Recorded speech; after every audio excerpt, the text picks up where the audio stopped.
విశ్వసృష్టి పరమాత్మకు సాష్టాంగ నమస్కారములు. గురూజీ, నేను నిరంతరం కూడా భగవంతుని ధ్యానం చేస్తున్నాను, ఎప్పుడు కూడా పూజలు చేస్తున్నాను. కానీ నన్ను చూస్తాడా స్వామి?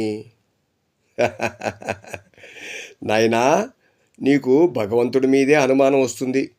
నిజమే. ఎందుకంటే ఆయన నీకు ప్రత్యేకంగా ఆయన నిలబడి నీ ముందు నిలబడితే కానీ నువ్వు నమ్మేట్టుగా కనపడలే. చూడు నాయనా, నిన్ను పుట్టించినటువంటి దేవుడు నీ యొక్క బాగోగులను నిరంతరం చూస్తూనే ఉంటాడు అన్న విషయాన్ని ఎప్పుడు మర్చిపోవద్దు. అన్నిటికంటే ముఖ్యంగా నీ తల్లి గర్భంలో ఉన్నప్పుడు నీకు అమృతతుల్యమైనటువంటి ఆహారాన్ని తయారు చేసి 9 నెలలు కూడా నీ యొక్క బాగోగులను తల్లి గర్భంలో చూస్తున్నాడే. ఎవరు వచ్చి నీకు పరిసరలు చేశారు నాయన? ఆ ఆహారాన్ని నాభి ద్వారా నీకు పంపించాడు కదా, ఆయనకు తెలియదా?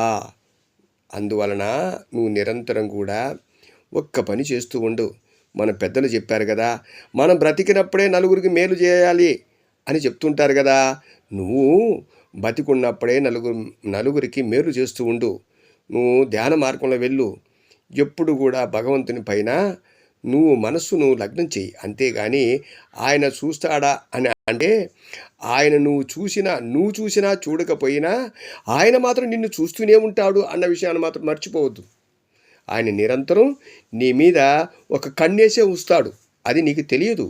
అందువలన నీ యొక్క కర్మానుసారంగా నువ్వు ఏమేమి చేస్తున్నా ప్రతిదీ కూడా ఆయన గమనిస్తూనే ఉంటాడు అన్న విషయాన్ని ఎప్పుడు మర్చిపోవద్దు.